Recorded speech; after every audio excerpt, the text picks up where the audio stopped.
Jem Kelly is a fantastic musician, artist, and guitarist.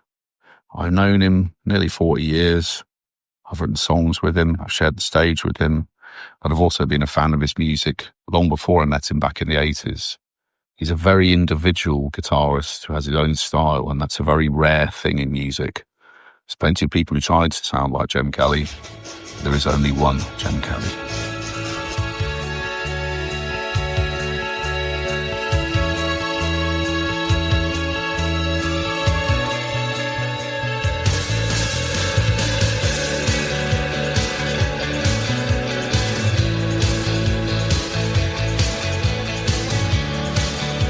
Hello, everyone. This is W, host of the High Art on the Edge page, host of two podcast features, one, PCE, which stands for Post Constant Energy, and the one you're listening to currently right now, Surprise Cast. And guess what? That is correct. We have a surprise guest about to enter the studios. Who is this gentleman? Well, to give you a clue, we had a conversation earlier this year, and I felt like it wasn't done. And we're going to do part 2 with a gentleman that you may know of, particularly from a band called the Wild Swans or the Lotus Eaters. Let's find out who this mystery guest is right now. Let's bring him in. Hello. Could you tell the listeners who you are and where you are podcasting from?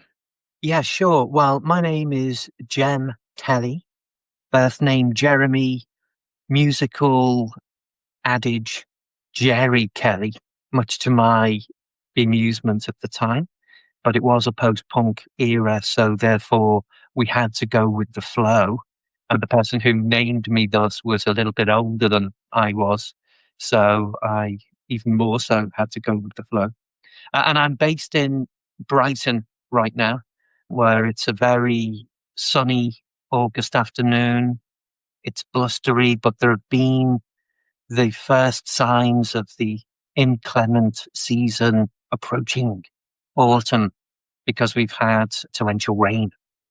Interesting. Now, I've interviewed some artists over the summer, and they told me that this is one of the driest summers they've had.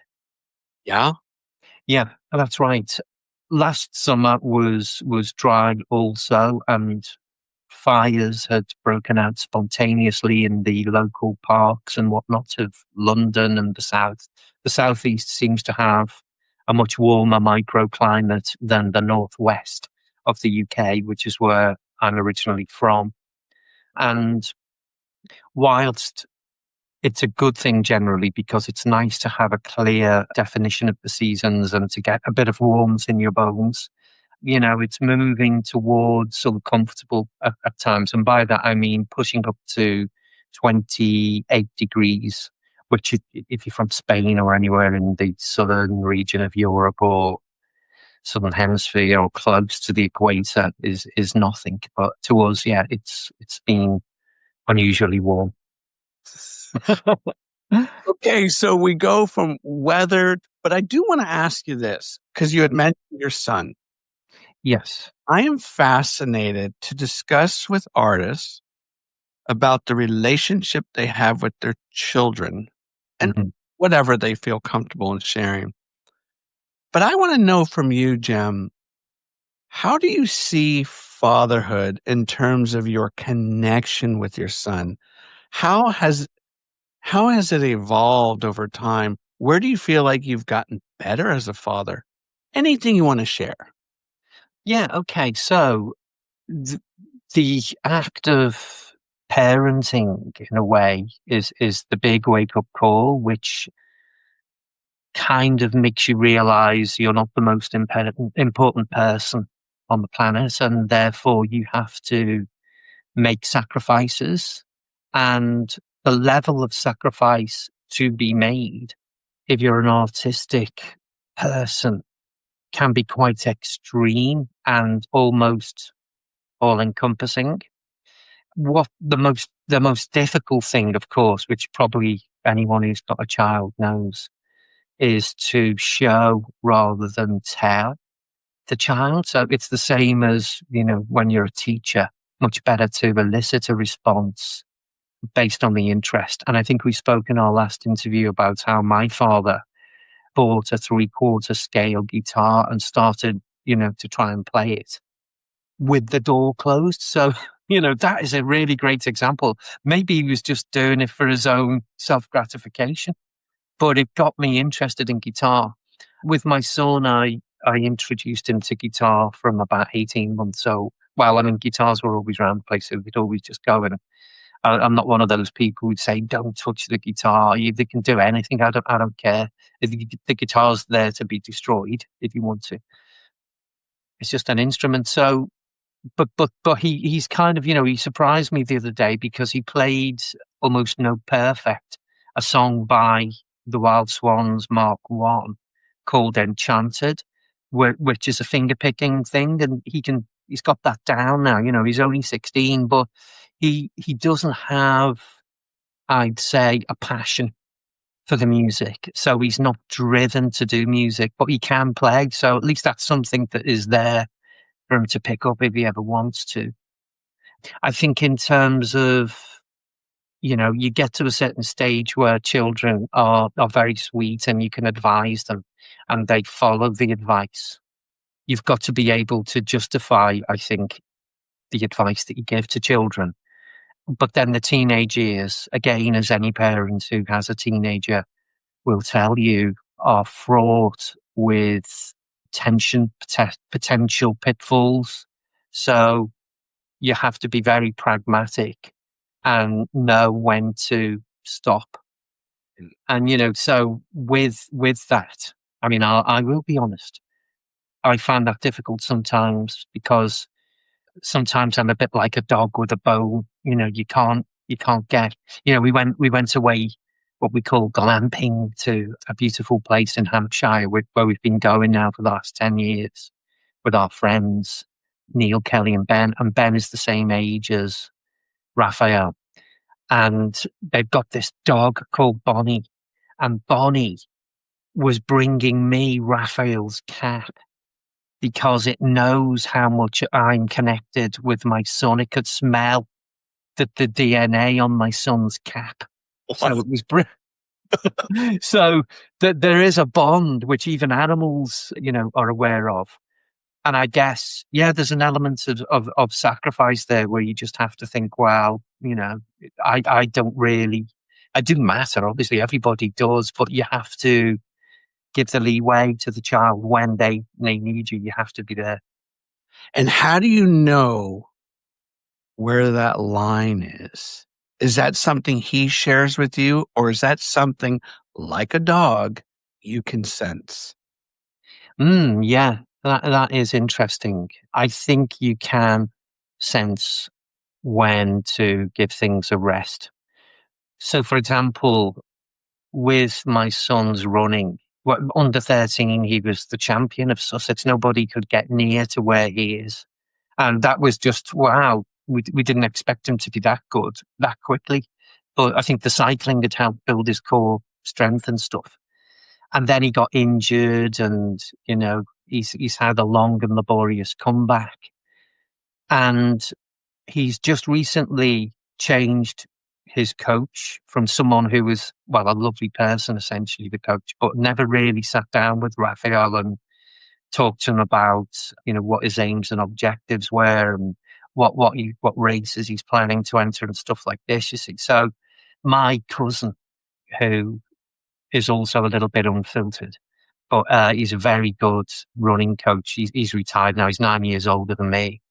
He took on board, you see, the training with Raf, and we recently took a break at the beginning of July in France, just outside Dieppe. Not sure have you been to France, William? I've been 2 times, just to Paris. Oh, right, okay. It's what did you make of Paris? It was real hit and it was real miss. Ah, okay. Because I mean, they say about Paris being a feminine city and London being a masculine one, and I can only think London's such an asshole that dirt and dust and decay and blah.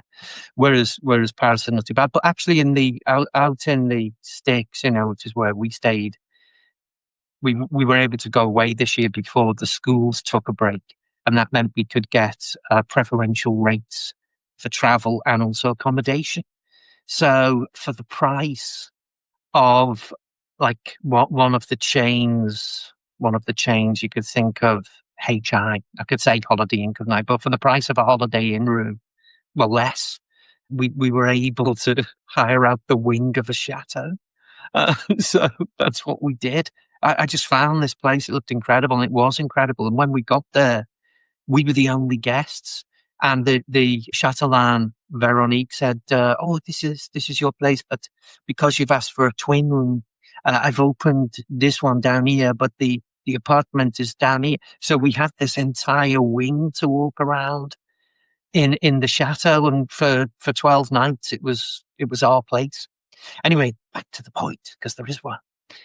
My cousin had said, you must make sure that after every training session, the day after, there is a recovery run. So the conversation, if Raf didn't want to do the recovery run or didn't feel like it, which is very rare because he tends to follow advice because he knows that running is good for the soul and good for him and his mind and body and everything. You get to the extent where you might end up talking about, well, how many people are as good as you are right now? You're only 16. There's still more maturation to go, but you can't leave it. If you leave out, days, weeks, months, then you're going to suspend or arrest your development, and you might never know how good you could be. So that is something where you've got the teenage mind, let's say, wanting to follow the moment and the instinct, which is something I do encourage with Raphael, actually, because he lives in the moment, and so do I to a great extent. But then sometimes you just have to let things go. Yeah. So that's what I'd say.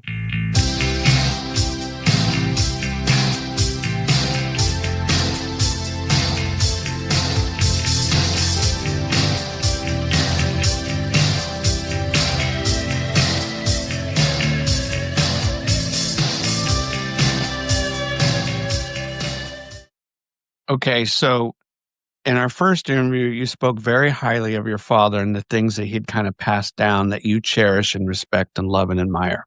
Okay, so I do want to ask you, with regards to being a father, do you ever have that moment with Raphael and say, "Oh my God, wait, I'm just like my dad here"?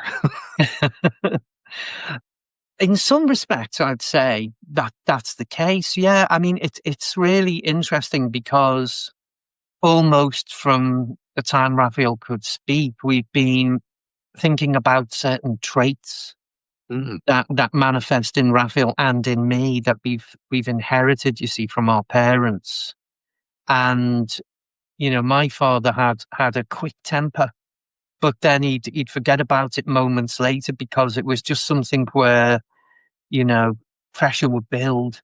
Yep. And then he'd snap and he couldn't control himself. And, I'm aware of that. So I have to step back sometimes and think, whoa, hold on, go and take a breath. So there's that, but also elements of that are tied up with creativity as well. And also the way that your brain is wired. And the fact that Raphael has failed his well, I wouldn't say failed his exams, but he's done as he expected because he didn't put in the revision, but he just couldn't. And I've had conversations with him about his approach to learning, you see, and having been a teacher myself, just as you have, William, you've probably noticed, haven't you, that some people can apply themselves almost from day one, and you give them, no matter, simple tasks, they excel and they can exceed the task. Whereas others simply cannot do it. And it's not because they're being truculent or because they're being resistant or because they see you as an authority figure that they want to challenge you. It's not because of that. It's just literally because they can't.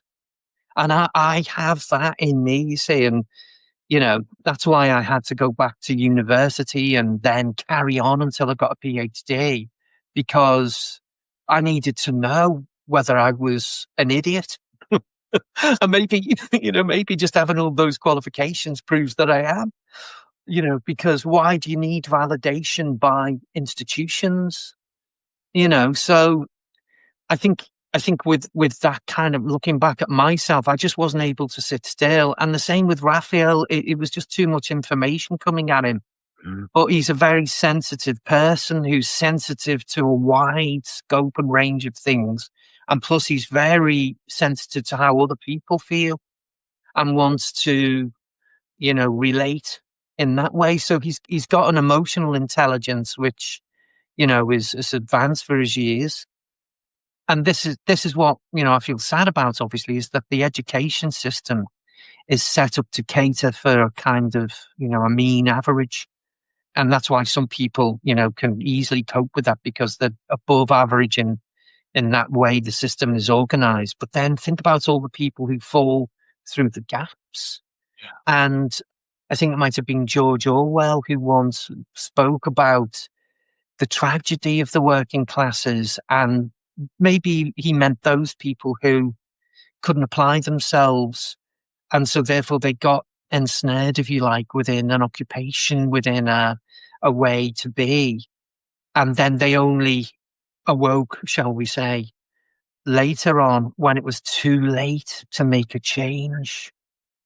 So as a father and an educator, how have you tried to navigate your son's educational experiences? Have you been a little bit more hands-on, hands-off? What's been your approach? Well, okay, you can imagine for somebody who got a first for English literature, or who got a U when I was assessed at school. I got unclassified. Anyway, and then I taught English for about 5 years at what you call advanced level. And then I went off into drama and film then, you see, after that to do, the PhD and stuff. So I've got the ability, I know how to frame arguments, how to sequence ideas, how to analyze language. In fact, one of the joys of language is that it can open up multiple different interpretations for people. And those interpretations shift rather like a storm cloud, depending on both the internal emotions of the perceiver of the language, but also when you relate it to the context of the society that you inhabit at any given point. So the reader response theory, as it used to be called back in the 70s, is one which takes or attempts to take account of all those multiple different strata of influences.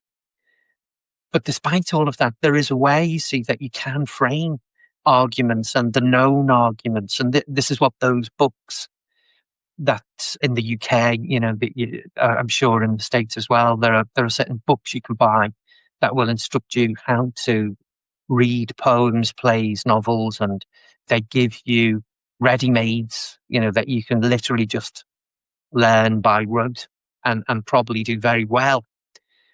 But I kind of thought, well, what would it be like for me now to go back to Macbeth and to try and share my understanding with Raphael? And I wonder what his teachers covered. And there's so much material online now. It's almost shocking the amount of interpretation that they're giving to students. I mean, GCSE level, not degree students.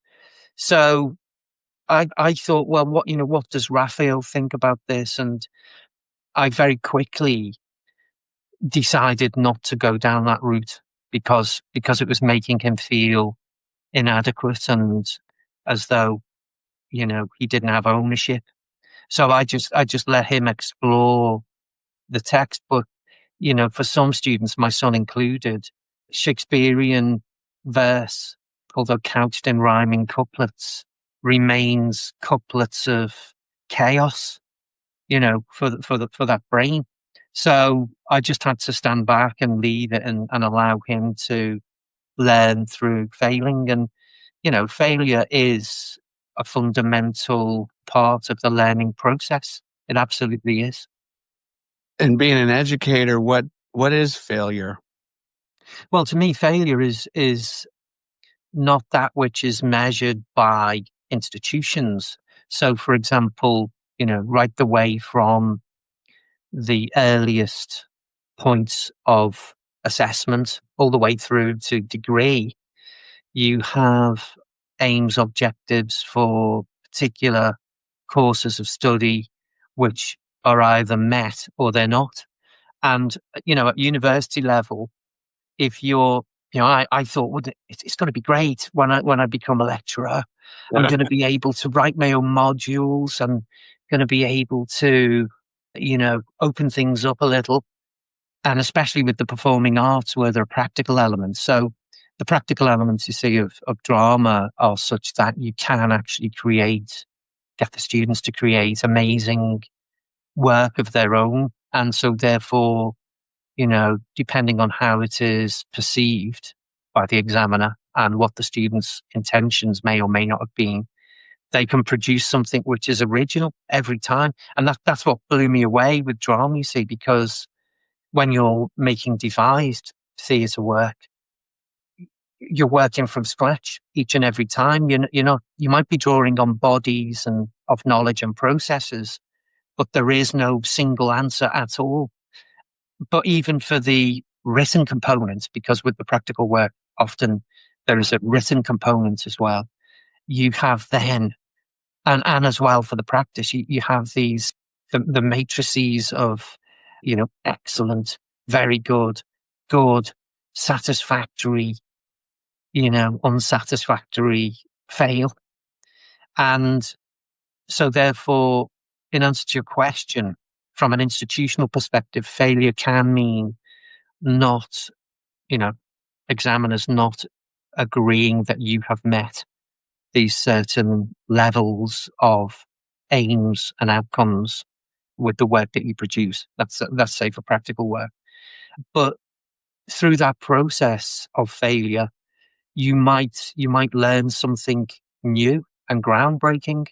So I think one of the challenges of being, a university lecturer for devised theatre work at various points is acknowledging and celebrating what the student has done in a positive light. I mean, I'd say that for every, even for the, students addressing bodies of knowledge and testing them on that knowledge and finding ways of them communicating that knowledge in a variety of different formats across different platforms these days as well. You still want to give students the benefit of their work and their thought. So failure to me is just something which is a milestone rather than a millstone.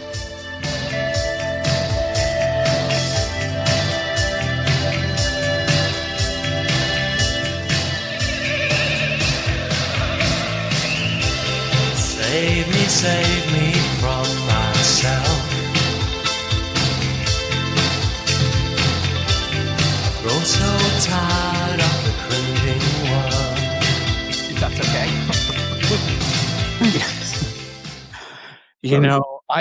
I'm taking some notes while you were speaking, and if you were to look at cardinal directions, I could go in so many different regions right now. Because you really touched on some amazing points. And here's where I want to go with this. I know there are some people listening to this podcast and they're fathers, they're parents, and they're thinking, okay, I've heard Jem talk about his role as a father and what he appreciates and values, this and that. But how does Jem feel about AI, ChatGPT, in the role that it's playing, perhaps with your son, maybe what you have found in education? How do you feel about all this? Yeah, it's interesting. Okay, well, I I see AI as a tool, really. I don't see it just yet as an impediment. Because if somebody is interested in a topic and if they know which questions to ask, then AI can deliver, it can be a rapid means for research. So I noticed that, academic papers are meant to be open source in UK universities. When we publish something in the conventional sense of printed publication or web publication, then it's meant to be made available to people via the university website, you see. So it becomes part of your academic resource. So all AI can do, although it's not doing it quite yet because it's not accessing all of those free resources until such a point as the university can gain kudos from that. But once it does, it's going to be so amazing in terms of enabling the human user to determine which questions need to be asked and which questions have already been addressed exhaustively. And I think that's PhD level. So people are going to have, if they know which questions to ask, PhD level research resources to hand. The difficulty is, you still have to educate the human being so that they can ask the right questions. And I think, without becoming political about it, AI is being launched right now, for reasons which are beyond my understanding. But if you think about it, it could ring the death knell for the humanities as a subject where people conventionally go forth and study. I think in the UK they don't want educated people. They don't want everybody to be educated to degree level. I think, there was an intention to expand higher education from about the mid-90s with the Tony Blair government, where students were given loans, to go to pay for tuition fees. Ironically, see, when I did my degree, 89 to 92, the first one, and all the others I got funded for, you see.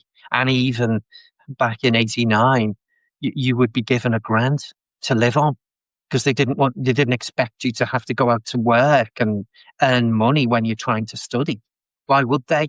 But we're exiting now a golden era in the UK, which was post-World War II, where we had a broadly speaking socialist government straight after World War II, which was so surprising because from a historical perspective, people look back at Winston Churchill as this great leader. He was a charlatan, that man, an absolute and utter charlatan who sent, thousands of people. He lost 3 warships in World War I because of a rash decision he made.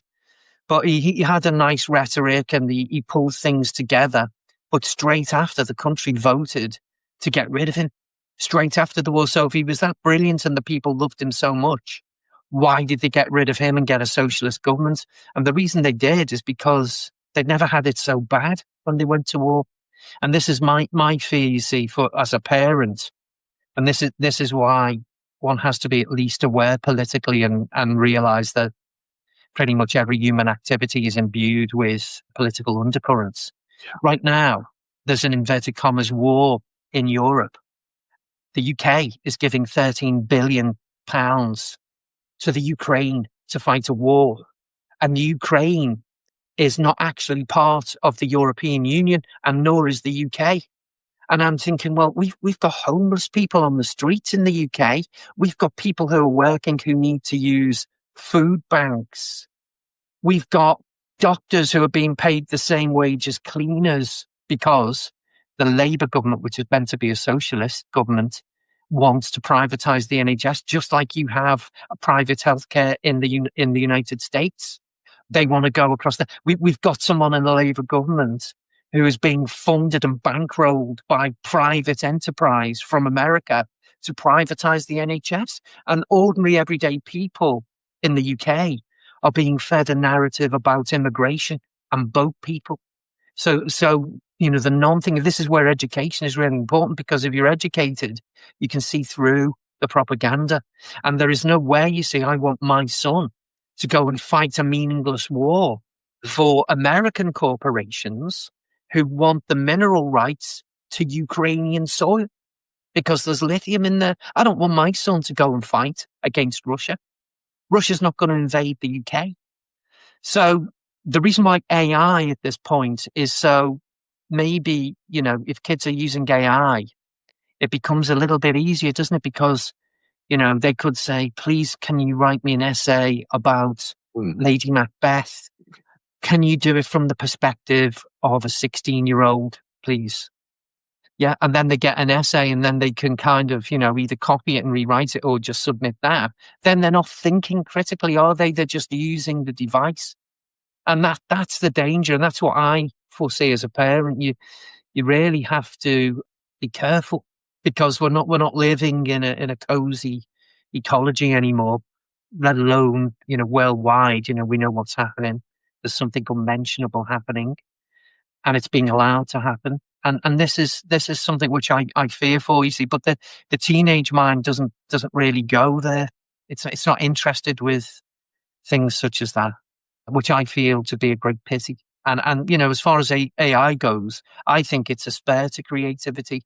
If the AI can play guitar better than me, or in my style, hats off to it. I'll do something else.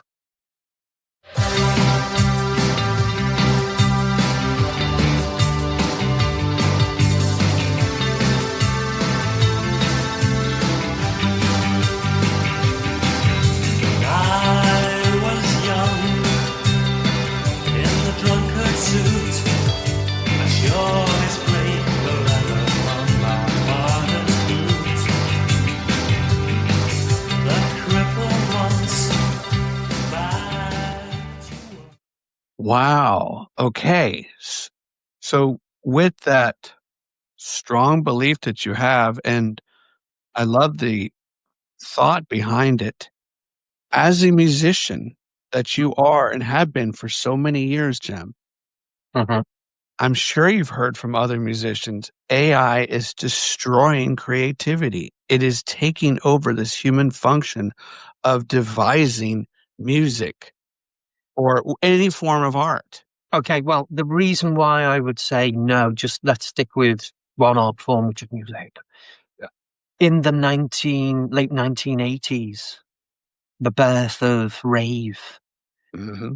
You see, hip hop was one thing. I mean, De La Soul in the UK are lovely. Sampling other records with the beautiful voice and lyrics. That to me, I was like, wow, this is great. The sampler is great because it can take snippets of the best performance, and on records, and let's do a bricolage or kind of deconstruction and do something new.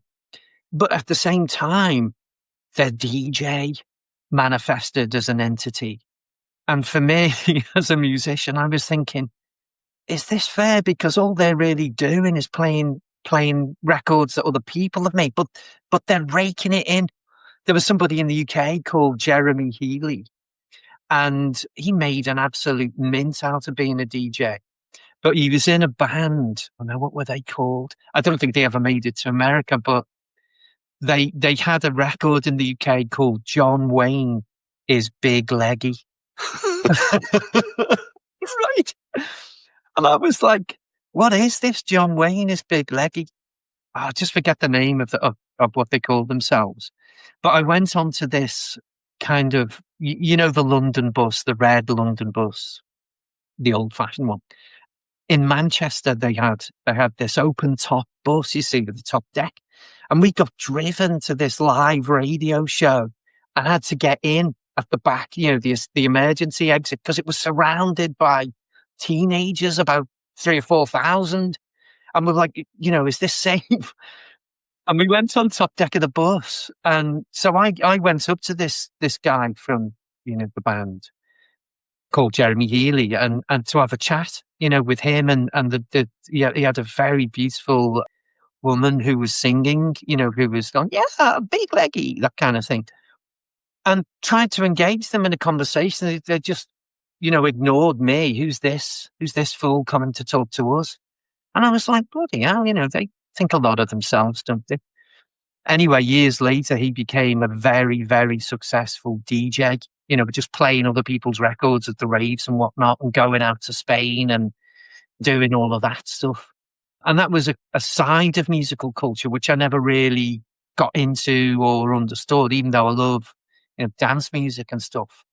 But I think, well, that was a huge incursion, really, on, almost like a discouragement to having people play an instrument and learn to play an instrument.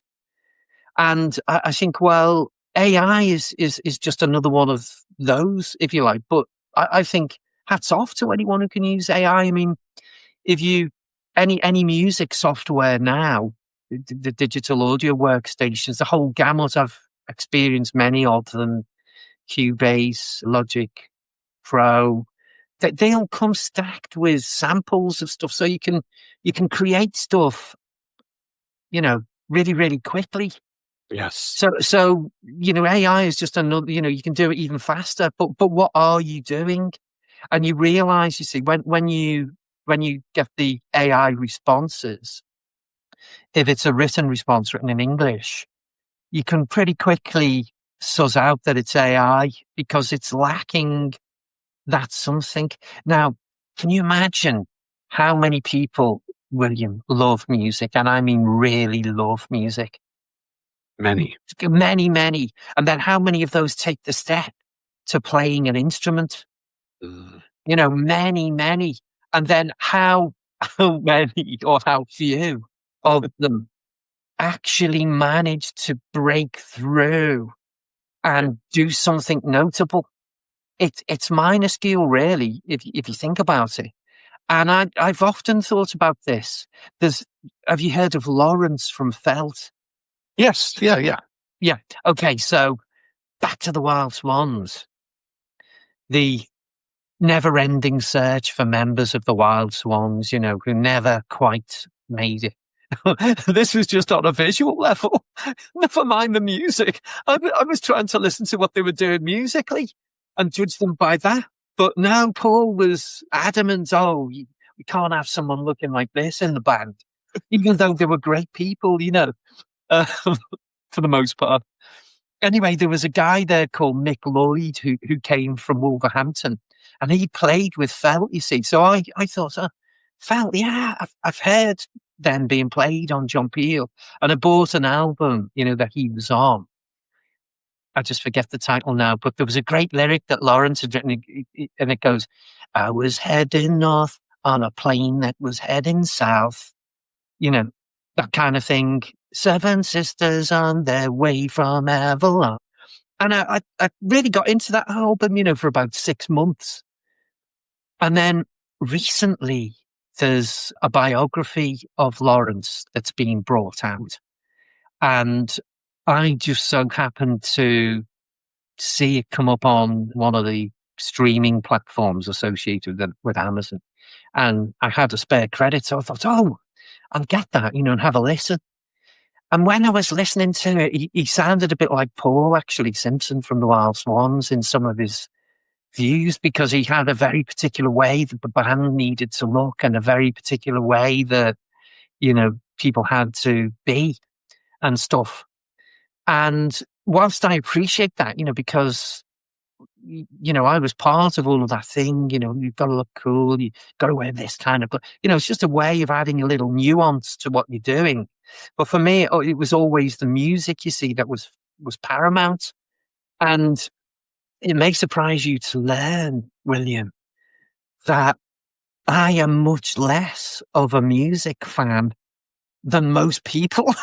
The people, we've got a I know it sounds mad. We've got a cohort. Yeah, no, honestly, we've got a cohort of people planet-wide who absolutely love music. I mean, when I went to the Philippines, I just couldn't believe the level of knowledge and understanding. It was literally jaw-dropping. I met somebody, I can't even think of anyone who would love music quite so much as this person who was promoting the Lotus Eaters back in 2001 called Totti Dalmatian III. And he took me to his music room, you see, and I went in. It was a decent sized room. And it was floor to ceiling, with the records. And then when I turned around to thank him again, floor to ceiling. And what he didn't know about just English music, really, English indie and left field, but also he knew everything. It wasn't worth knowing what he didn't know. And for me, I'm not a kind of music fan in the same way. Okay. And I'm more of, it might sound pretentious, what? I'm more of an artist with the guitar. And the reason being, and this was the point that I thought we could mention or go on to mention, is the notion of spontaneity. So for me, it's the way my brain's wired. It's not wired. How I managed to get a career as an academic for 25 years is literally beyond what I understand it, because, like you were saying before, when you go into a classroom and you want to improvise, I mean, obviously, I was the planning and preparation and the schemes of work and all that I would do with the teaching. And also, I'd follow lesson structures and stuff, so everything was coherent. But sometimes I'd want to just let it rip and let the student to follow their instincts and to find out by actually doing stuff rather than instruction. But sadly, you see, this is the thing with art, any art form. I think this is, you have a core set of knowledge and competencies. To play the guitar well, you have to practice. You've got to keep on doing it as well. Otherwise, you do go off the boil, or you can't play for as long as you wish. And there are certain skills that you need to, the art form demands that you have. Otherwise, you just can't proceed any further and you get locked into, a trap kind of thing. But it's the same with students studying, and, if they're studying performing arts and stuff, if they don't really have like a passion for it, then they need to be shown very clearly what is expected. And for me, that's when teaching or when art becomes a bit of a chore, and nobody likes to do the chores, but you have a responsibility as a teacher to have to show, students, this is the baseline of what you need, to be able to proceed.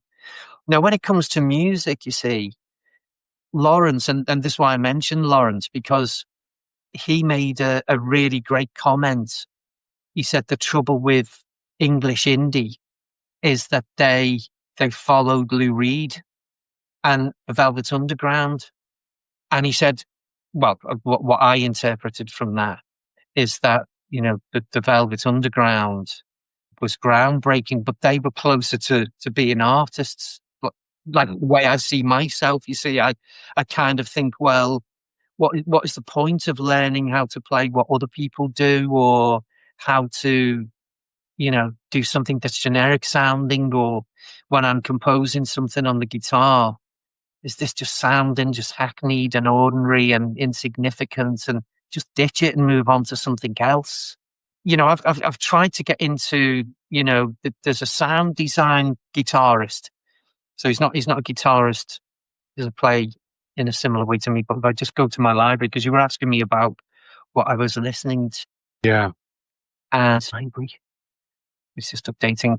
There was a guitarist who does kind of sound design. Right. Yeah, he's done something called Grapes from the Estate. His name is Oren Ambarchi. OREN AMBARCHI. And his approach, you see, to guitar is not to treat it as a guitar, but just as an instrument, to make sound.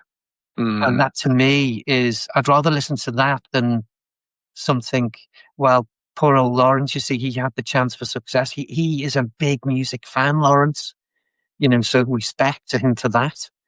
But he made a mistake because he's not an artist in the same way. He writes brilliant lyrics. Mm-hmm. His vocal melodies aren't that strong, erring towards the side of monotony. But I think balanced out with the lyrics. His lyrics are wonderful. But he tried to write a hit song and it wasn't a hit. And the Fates intervened as well to give him a good reason why it wasn't a hit. But it was getting heavy radio rotation. And then there was an accident because he wrote a song called Summer Smash. And I said to my son while we were traveling back from glamping, I said, listen to this, son. What do you make of this song? It's called Summer Smash. And it's, you know, Lawrence, because I was telling him in the car about Lawrence being an interesting character and, you know, an artist and the way that he lives his life. Whereas the music, I mean, he's the guy's done 13 albums, so hats off to him. And I really loved, he did a band called Denim, you see, and he had a song called Middle of the Road, which was just, you know, heavy satire, basically. I loved the lyrics of that, are brilliant. But then he tried to write a hit single called Summer Smash. And when I played it to my son, he goes, Dad, that could never be. And I said, why? And he goes, it's too obvious. He's just singing, it's a summer smash. It's a summer smash. It's a summer smash. Da, da, da, da, da. You know, and so you can't really go down that route as an artist. You've got to live on the edge. You have to, because otherwise, what are you doing? You're doing the wrong thing. You might as well go on a bike ride. Okay. Sorry. Oh, jump back there. And I hear what you're saying about spontaneity, and I want to wrap this up as it bleeds into the final talking point here. Mm-hmm. And this is Bringing Home the Ashes album. Oh, yeah. Okay, so we touched on it earlier in part one of our conversation and just kind of the more macro sense of it. So let's go get into the micro bit of it. Okay. Based on memory, how much spontaneity was there in the creation of this? And can you think of a song that imbued that spontaneous feel to it? Anything you want to talk about there? Right. Okay. Now, this is a tricky one. This really is tricky with that album. And I can tell you why, because you see, the Wild Swans was a band of two periods. You know, Paul has carried on the name and got various different musicians and co-opted it as his main brand, which is fair enough, you know. But part one was where the spontaneity took place. And that was because my writing partner for the music was Jed Quinn. Now, what Paul did, you see, he listened and responded to what Jed and I were doing. This is my memory of Wild Swans Part 1. And, you know, it wasn't until we were actually in that very first radio session we did that we actually heard the sound of his voice and the lyrics which he came up with, which were just absolutely perfect. That Wild Swans Mark 1 was hands, you know, down the best band that I've ever been in, but also it was groundbreaking in many, many ways. And where the spontaneity came was in the moments in the rehearsal room where Jed would lay down a few chords and I could just play without even thinking. It just happened. I can still do that now with Jed. There's some amazing stuff we've been up to. You know, Paul was very much carefully crafting the very poignant lyrics for Wild Swans Mark 1 and Wild Swans Mark 2. Oh, yeah, young manhood. But with Mark 2, remember the brief? So I was kind of tricked in a way into reforming the Wild Swans with Paul because I was working in my own band at the time, and Jed Quinn had called round to the flat and said, oh, look, you know, will you consider rejoining the band? And I thought, well, with you and Paul, I took the easy option and said yes. And that was the easy option. And then Jed disappeared to Germany to go and be an artist in residence in Dusseldorf for 2 years. And I was like, well, what are we doing now? So it was Paul and I. And I managed to get Joe Fearon, who I'd been working with, who became the bass player, on board. And as I say, Paul's brief was was Bruce Springsteen. So this it wasn't really spontaneous at all in any way. And I think you can hear that in the sound of the album. But that is also one of the strengths.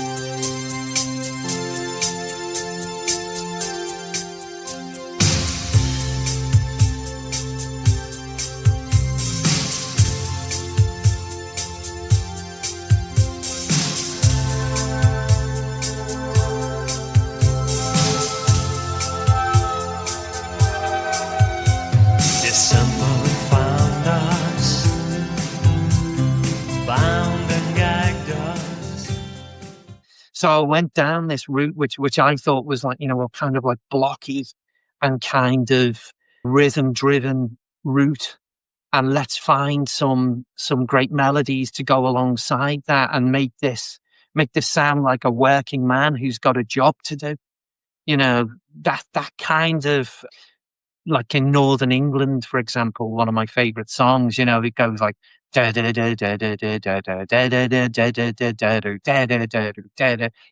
like these little rhythmical melodic sections which are highly repetitive and almost predictable, but blend that in with the rhythm track and everything. You see, that album, I had like a drum machine called a HR-16 because in Wild Swans Mark II, we just wanted to keep a smallish unit, before getting a band together or whatever. So I programmed all the drums, you see, on this little beatbox. And that was something, again, which you can hear in the album because it's programmed into sections. So you have, 4 bars of intro, 8 bars of verse 1, 8 bars of the chorus, 2 bars of verse 2, 8 bars of the chorus, middle 16, that kind of thing. And it was programmed precisely. And then when we got to work with Paul Hardiman, the producer, he brought this drummer in, you see, Tony Van Den Ende. He said he's great. He's got one of the first drum computers. So I should have stopped at the time and said, look, I've only programmed in because all of that programming, you see, the very first thing we did, we put the beatbox down onto the backing tracks to produce the guide tracks. And so it was a very rapid way of working because I'd done all the planning in advance. All the sections and everything were worked out in advance. But all we had to do was put guides down and then start to build up the sounds. And then the drummer came in, and kind of contributed midway through. But he used this bloody drum computer. And to me, I listened to it and I go, why didn't we just use the best drummer of the time? Or why didn't we persevere with Alan Wills, who was a good enough drummer? But again, it's to do with the context and what's happening at the time and also the cost. Because, to put 3 people up in a hotel in London for 3 months is a bit cheaper than putting 4 or 5. And, so when we went out to tour, we put the band together after the album had been recorded. So, I think, the irony of this is that the very first gig of the Wild Swans, very first ever, was cancelled because we got given as well a tremendous amount of money. We thought back then it was like £250 in about 1980 or 81 or something. And it was like getting £1,000, and we'd signed a contract with the local student union at the Liverpool University to do this gig. So a week to go, and Paul pulls out of the gig. And I said, Paul, you can't do that because we're under contract. No, I'm not doing it. So what are we going to do? So we did this gig.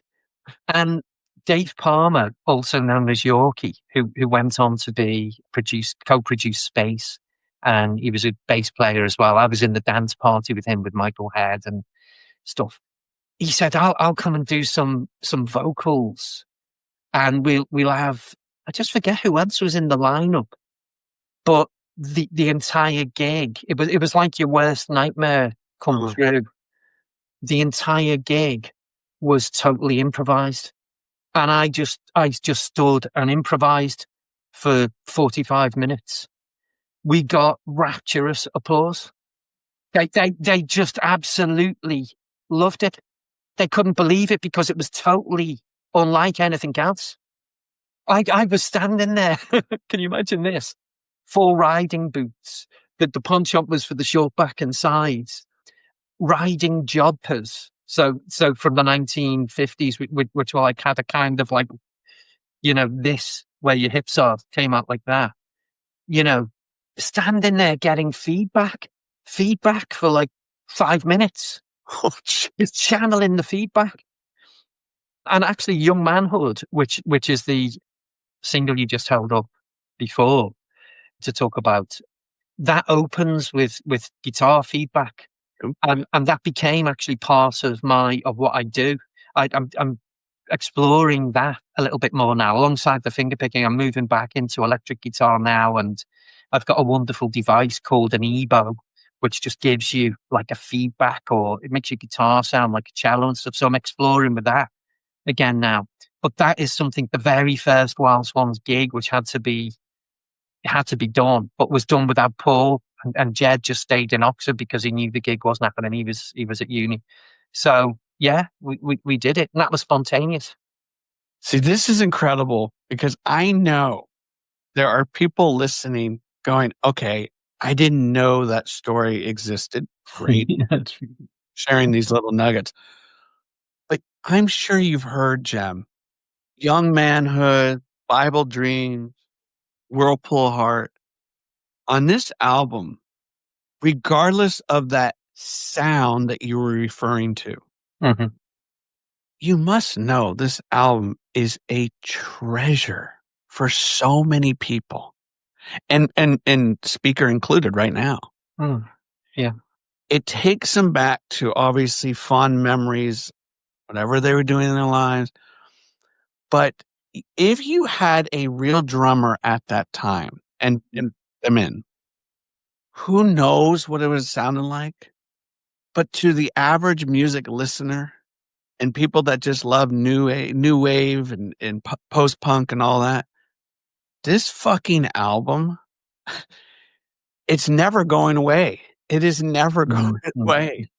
And it's not the album people go, okay, in the 80s, what do you think of? And that's no criticism. Mm-hmm. But it is an album that I feel has stood the test of time because of all the elements that you had just described. And the melodies are just constantly flowing in such an intoxicating way. Mm-hmm. And there's a song, I want to see if you can give us a little bit more insight. Yeah, sure. And it's actually on the Young Manhood single. And it's called Holy Holy. Mm-hmm. Very few people know about. And I think it's one of the most gorgeous songs ever written. Thank you. So if you want to, okay, so that's, I guess what I'm saying is please respond. I can give you some insight into that if you want. Yeah, Okay. So please respond to my first bit was, how does it feel to know that despite its flaws that have been mentioned by you and Paul and others, how does it feel to know that an album was created that means so much to people? And the other part is, can you talk about Holy Holy? Okay, so the first part, I know I probably sound critical about the sound of the album, but actually it is a very well produced album. And I know if we'd have toured that album in the States and across Europe, it would have been a massive hit. To me, it's obvious. That is, without our trying to be commercial in any way, I followed a brief. And that was, I think that's quite big of me because I just could have said, well, no, actually, I'm not into that. I'm going to do, but it's a measure, you see, of how I listened and responded to Paul, which is what made it even more disappointing, let's say, and also frustrating on both a professional level, first of all, and then also on a personal level. That Paul, he concocted this crazy excuse to get rid of me out of the band because he didn't like the album, and he's always been like that. He's operated on a whim, and his next album, which he got to do thanks to me, ensuring that Sy gave us a 2-album contract. who listens to that? Nobody, because it's a completely just something he did. Now, in terms of the actual reception of that album, I'm just pleased that people got to hear it and actually acknowledge it for the classic that it is, because it could have been a massive album, and we could have, if we'd have just promoted that and put in, done the hard work of the tour and everything else, we'd have been much more successful. More people would know the album. I wouldn't have had to leave music and pursue an academic career. I could have realized my potential as an artist and a guitarist, I think. But I haven't finished yet in terms of what I'm doing musically. Now, back to Holy Holy. And I'm saying this with a smile on my face because, oh my gosh, the drums on Holy Holy. This is so funny. Okay, so we're in a situation, we're back in Liverpool, and we're being asked to come up with, B-sides and extra tracks that aren't available for the album, you see, because the single's going to come out. And we go so far as to doing 2 videos, one for Young Manhood, one for Bible Dreams. And we've got to do 4 tracks that are going to, we've got to put on there, but we've got no money to pay people. So we decide to, produce it ourselves in the local studio. And I'm thinking, well, what are we going to do about the drums? Because my HR16 drum box does sound just a little bit too much like a drum box. So, but what I've done, this is classic. What I'd done, because I was thinking in this way, if we need to do any live, TV performances, and we just get someone in to play the drums, and, we're going to need a backing track, but we might want to play guitars live, you see, because I'm very much for live performance because I love spontaneity. So if we've got the drum tracks, that the drummer's laid down, then we can rehearse without a drummer.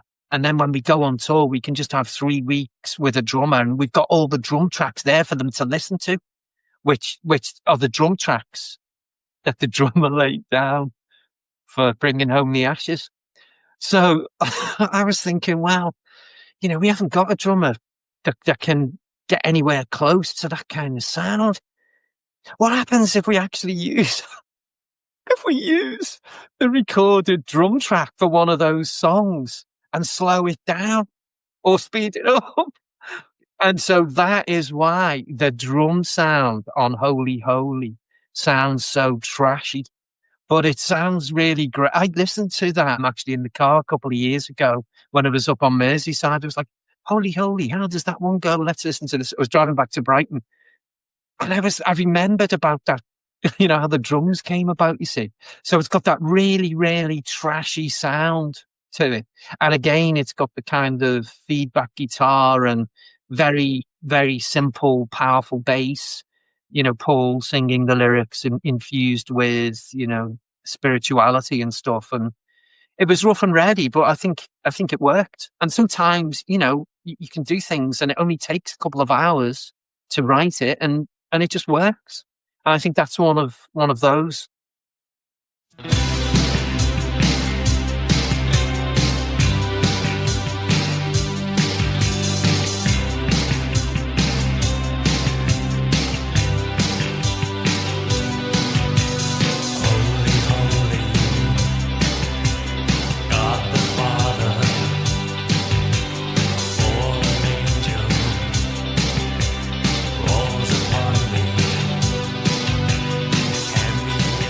Stand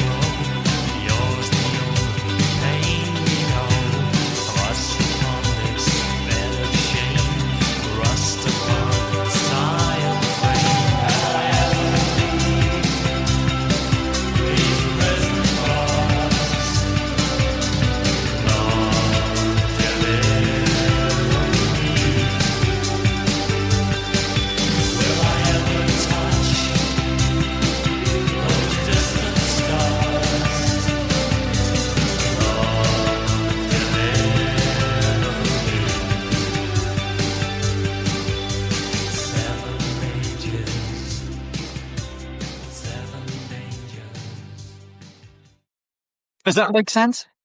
It does make sense. And it's, oh man, you are just a treasure trove of stories. Okay. One last question with regards to, because I don't think we talked about it last time. Mm-hmm. I have spoken to many artists that have shared their great enthusiasm for doing music videos and have shared utter disappointment, what a slog it is. Give us your take on doing videos. You know, what are your memories of Young Manhood and Bible Dreams? Okay, yeah. Well, it's really interesting because I published a chapter popular music video, which is looking at a technical term called intermediality, which is just basically, I mean, if you think about it, all films are intermedial because you have moving images, but you also have sound, and there's a tremendous interplay between at least two media. So it is intermedial with popular music video. Michel Gondry, who's a brilliant film director as well, but who cut his teeth on pop music videos.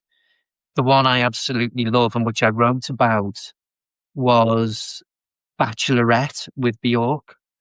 And what he does is he takes different media. So she's walking through a forest and she turns over a stone and finds a handwritten note, which she then starts to tell as part of the song. She takes a train journey and she's writing out the story on the train and takes it to a publisher who publishes the book, which becomes a big success. She becomes a TV star. Then it's made not into a film, but into a stage play. And his genius idea is to just have that happening on the stage play, the same as it's happened on the first part of the video. And then it happens another 2 times. But each time, everything is reduced in scale. Now, the video has got nothing at all to do with the lyrics. Nothing at all. But it's brilliant and it's perfect for 2 artists working in an intermediate way. With Paul Simpson, you see, although I probably sound quite critical of Paul, but I love the guy to bits because he was a kind of provocateur for me as a guitarist.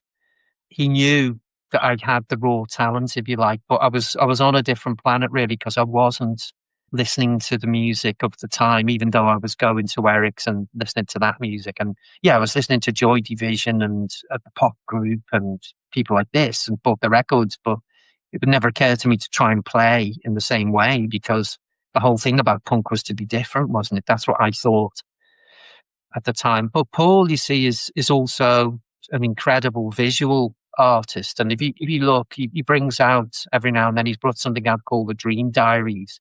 And I suspect he's done the artwork. And I just think, God, that's great. He's so talented in that regard. Why then, when we go and do this video, do we leave everything to somebody who Bill Drummond knows? Hey, mate, you can get 35 grand here for directing this video. How about that? I'm getting a bit of kickback of that as well, most probably. So the video for Young Manhood is based around, a performance video. So we're just standing there playing in our leatherette jackets and a fish tank. Let's put the photo of the band from the cover in a fish tank and have it wafting around. It's one idea. In a Michel Gondry video, there's 100 ideas or more. One idea sometimes can be good. Like, so Alanis Morissette walking through the city at night. That's one idea. But because you've got an artist who knows about visual medium and film is a moving image. It's not static. And we're all stood there static. So that was the first one. But I didn't mind, that it was in black and white and that there's a train at the beginning which sounds like my guitar feedback. So that was quite cool in a way. Then Bible Dreams. I mean, the one idea is let's have newspapers blowing with a big fan.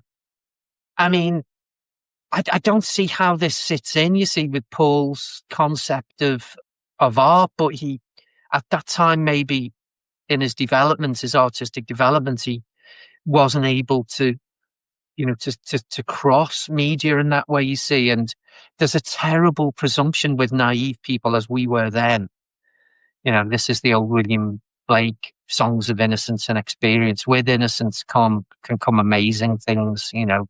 That's where the spontaneity comes in, and going back to the tabula rasa of the human mind, which is that's AI is never going to get that.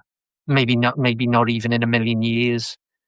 And that's what the power of the human brain is. It offers abstruse connections between things. It's the way, I'll switch from one subject to the next because partially, ADHD or whatever.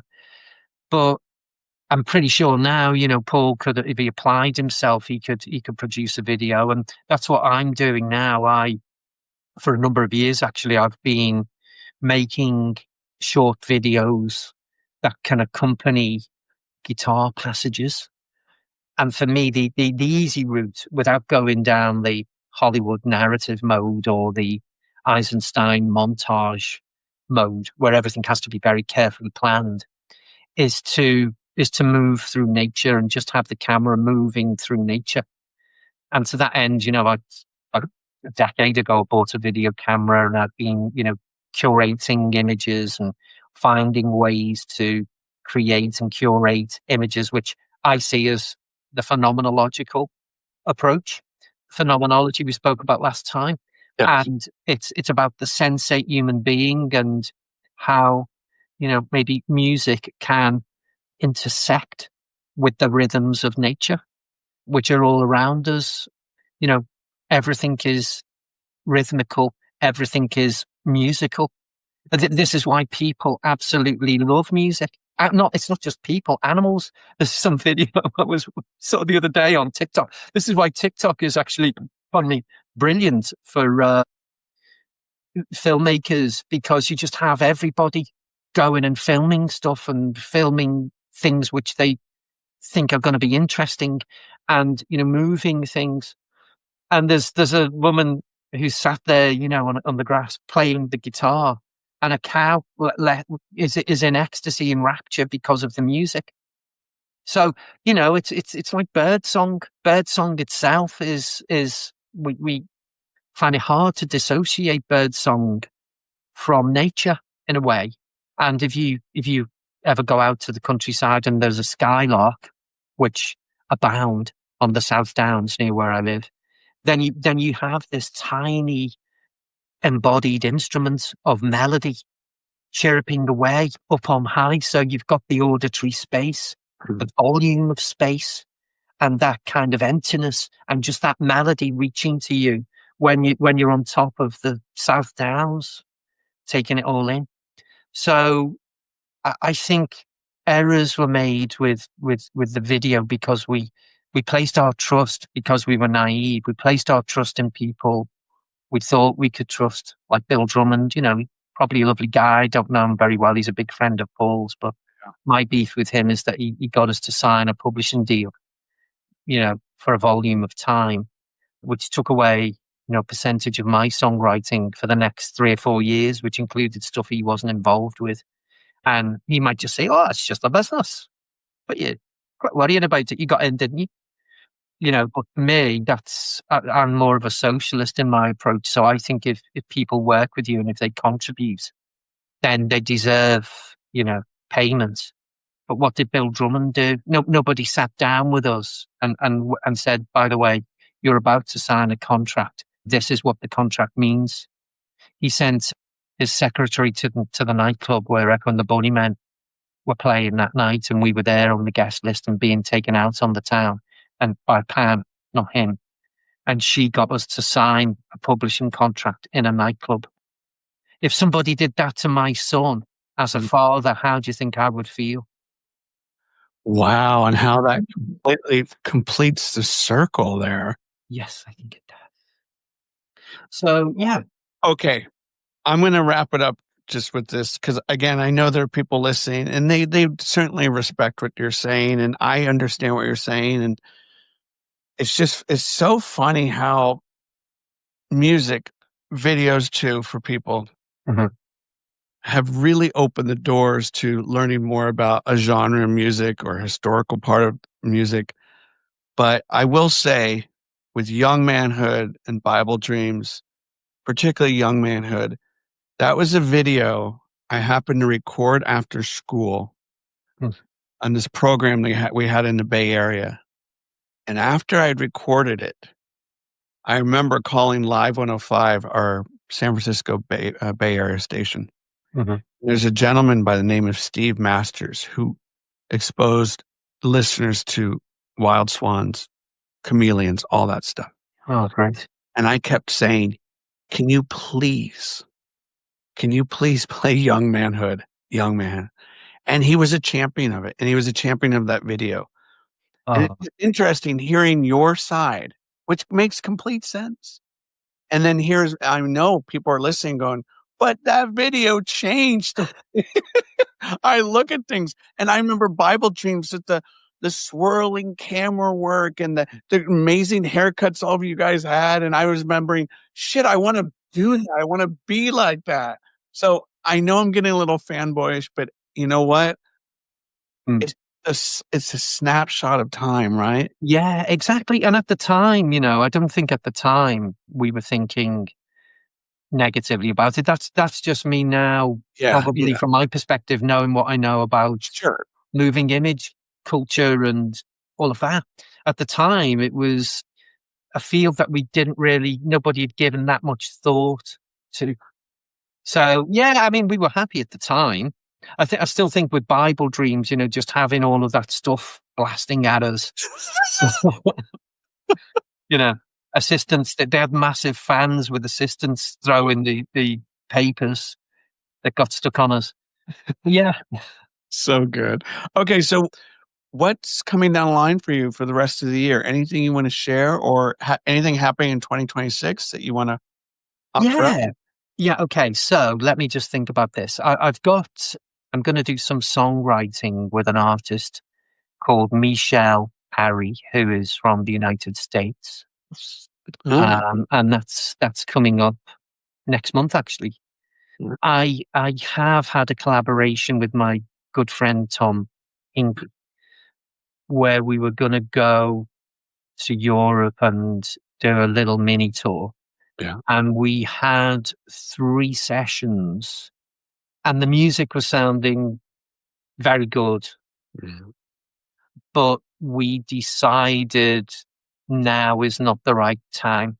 Now that is a story unto itself, and I can't really discuss the nuances of what happened, but it's just the process that Tom is imbricated in at the moment is going to be extremely difficult for him to change, I see.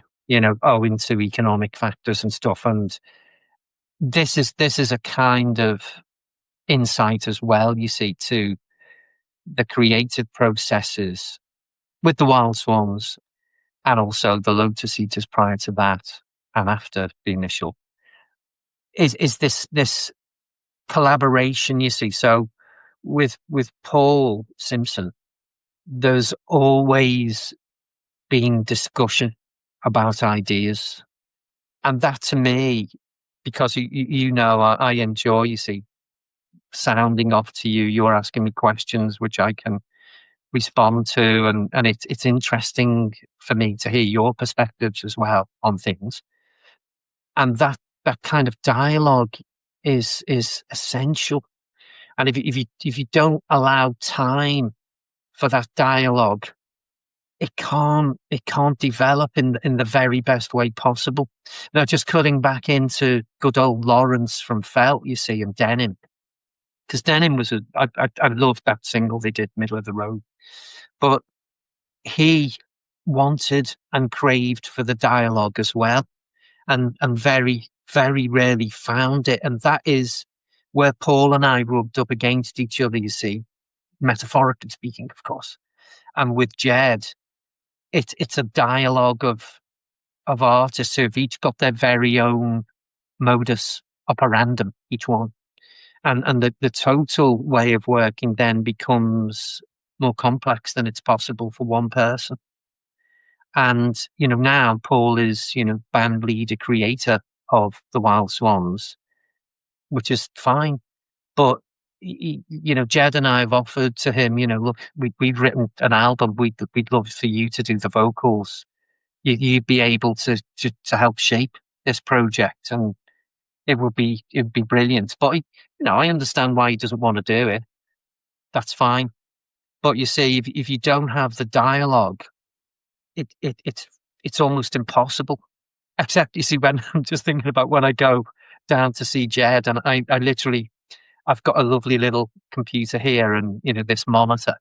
I just take all that stuff down and we set up the studio in his living room, and we talk about stuff generally, but we don't need to talk about the music. Mm. That's really weird, isn't it? Because we're not talking about the music at all. Yeah. And I think even with Paul, that's why it kind of I found it a bit irksome. Why does he want me to listen to Bruce Springsteen? Doesn't he realize he's got someone who's decent here, who's got their own way and their own approach? Aren't you interested in what I think? So, but, it was, I think that was very successful, that album. But you do need the dialogue, I think. So I'm going to see how it goes with Michelle Ari and the songwriting. I'm kind of going to audition for guitar role for a band called Long Pigs. Oh, you do? 90s, them? With Richard Hawley. Well, Richard Hawley is now Richard Hawley, the solo artist. So, which I think is brilliant. I actually, this is something you won't know. Richard Hawley and I both played guitar on a track by a Sheffield band called The Screaming Trees. Now, I think there might even be an American band called Screaming Trees. Yes. But there was a Sheffield band called The Screaming Trees, which was produced by my friend Stephen Singleton. And he thought, wouldn't it be great to get Jem and Richard to do the guitars? Because the duo who were in the band, they were based around vocals and synth. So I haven't heard that song, but Stephen told me that it's on YouTube, the track. I had a chat with him, you see, because he's kind of introduced me to this idea about the Long Pigs. And there was, I remember a night out with Richard Hawley in Sheffield with Alan McGee. And it was pretty amazing because, I mean, to us, it was just Alan McGee, and we're just a couple of guitarists, but he was somebody who I felt, Richard Hawley, that, oh yeah, we're kind of, on the same level kind of thing, both being in good bands and, we're still playing. And there's McGee setting up this label. And, I wish I'd known about Lawrence and Felt. In fact, I didn't put the connection because I think Lawrence went on to Creation, round about that time. So I could have had a chat with Alan McGee about that, and maybe got myself a gig. But I was, ready to move into academia then. This would have been about 88 or so. So yeah, that track does exist. So that's what I've got up, and I'm just putting together a website where I'm going to try and frame myself as both a composer, guitarist, but also videographer and dramaturg, which I'm thinking, well, how does that look? Because no matter having spent 25 years of teaching people how to act for stage and screen, people still know me principally as a guitarist. And it's been quite easy for me to slot back into the musical mode, really, which it's just more natural for me. And because I've never stopped playing guitar, you see, at all, I've never really had a break from music or pursuing ideas with music. So I'm working on a solo album of guitar pieces. And the intention with that is to, release a vinyl record, limited one, and to do videography for each piece. Wow. So that's my plan for the next about 12 months. But I've got the songwriting scenario. And that should be interesting as well.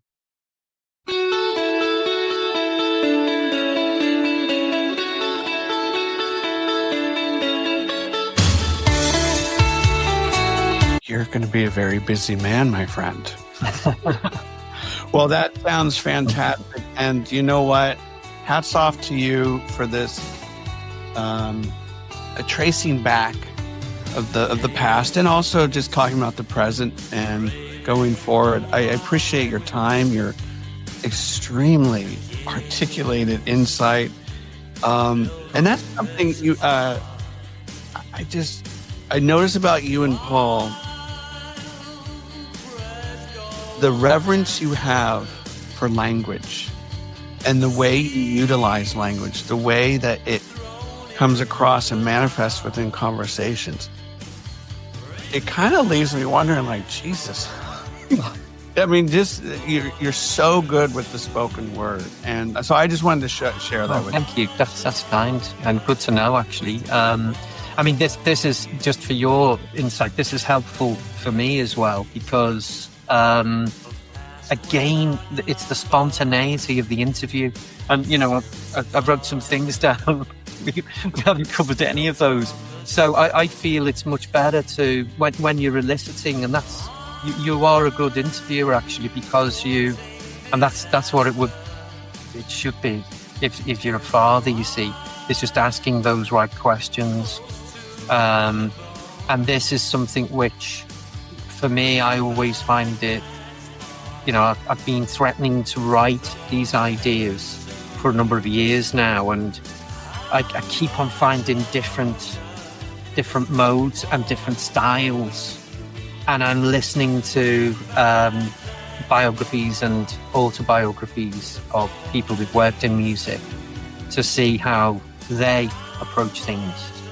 And I think this is very helpful in eliciting memory in particular ways. Mm-hmm. So as an author, you know, you can sit down and plan out things to write. But pretty soon it can turn turgid. Jem Kelly, thank you for being my guest on Surprise Cast. Much appreciated. My pleasure. Thank you. You're quite welcome. I want everyone to remember this. Great conversation is always out there. I guess you just have to have your ears open. Ciao.